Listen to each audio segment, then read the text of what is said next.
या सर्व आरोपींना अटक केली जात नाही तोपर्यंत आम्ही 2 दिवस अजून पोलीस स्टेशनला अल्टिमेटम या ठिकाणी देतोय की ताबडतोब त्यांना अरेस्ट करा। आजही सुद्धा घरे जाऊन त्याच्या ऑफिसमध्ये त्या ठिकाणी बैठका त्या ठिकाणी घेतोय।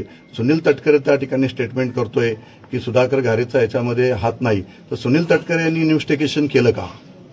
ह्याचा अर्थ हे सगळं प्री प्लॅनिंग आहे की सुनील तटकरेला वाटेल ते त्यांनी स्टेटमेंट द्यायचे आणि मोकळे व्हायचं, राजकीय दबाव टाकायचा अधिकाऱ्यांवर, एसपीपासून आयजी पासून सगळ्यांच्यावरती।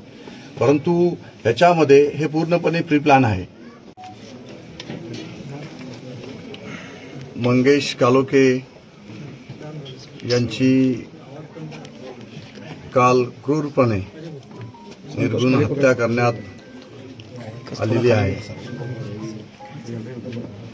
आपल्या सगळ्यांना माहिती आहे की मंगेश हा अतिशय माझा जवळचा सहकारी।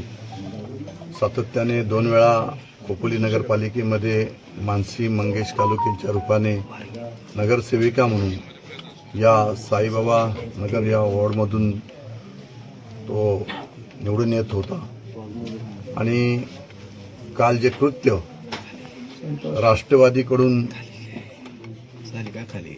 रवी देवकर, सुधाकर घारे या सगळ्यांनी प्लॅनिंग करून काल मंगेशची जी निर्घृणपणे हत्या करण्यात आलेली आहे। आम्ही कालपासून हे सगळं चित्र पाहतोय। आम्ही लोकशाही पद्धतीने सगळ्या निवडणुकांना आतापर्यंत सामोरे गेलो, परंतु आत्ताचं रायगडचं राजकारण आपण पाहताय की रक्तरंजित राजकारण।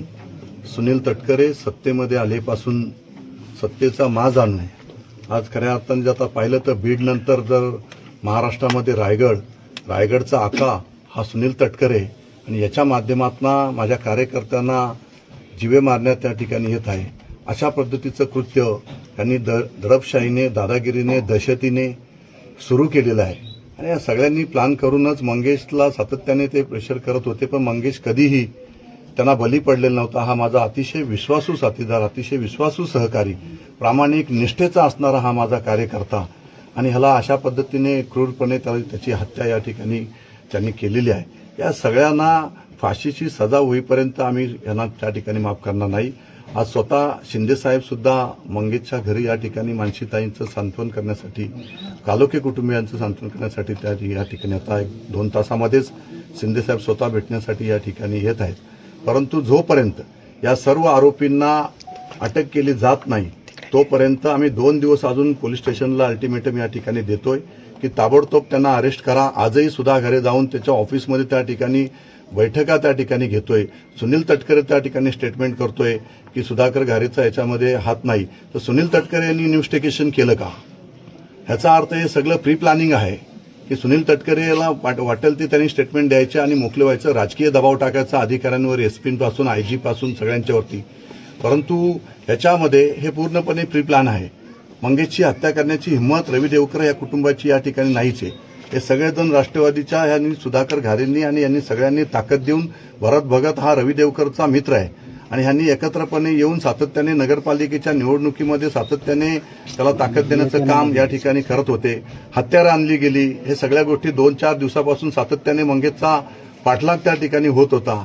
हे सारं त्यांच्या सगळ्यांच्या निदर्शनास येत होतं, परंतु मंगेशला थोडी सुद्धा अशी त्या ठिकाणी कल्पना आली नाही की ही माझी अशा पद्धतीने हत्या करतील, असं कधीही माझ्या मंगेशला त्या ठिकाणी वाटलं नाही। परंतु आज मी 2 दिवस आता साहेबांशी चर्चा केल्यानंतर आम्ही या ठिकाणी निर्णय घेऊ 2 तासांनी। मात्र ह्या आरोपींना तात्काळ यांना अटक त्या ठिकाणी केली नाही तर आम्ही स्वतः जाऊन पोलीस स्टेशनला त्या ठिकाणी बसून राहू। जोपर्यंत यांना अटक केली जात नाही तोपर्यंत मी पोलीस स्टेशनवर आम्ही सगळेच त्या ठिकाणी हलणार नाही। आज फक्त साहेबांना, शिंदेसाहेब येऊन जाऊ द्या, मग आम्ही जो काय आहे तो निर्णय या ठिकाणी घेऊ। सध्या ज्या पद्धतीने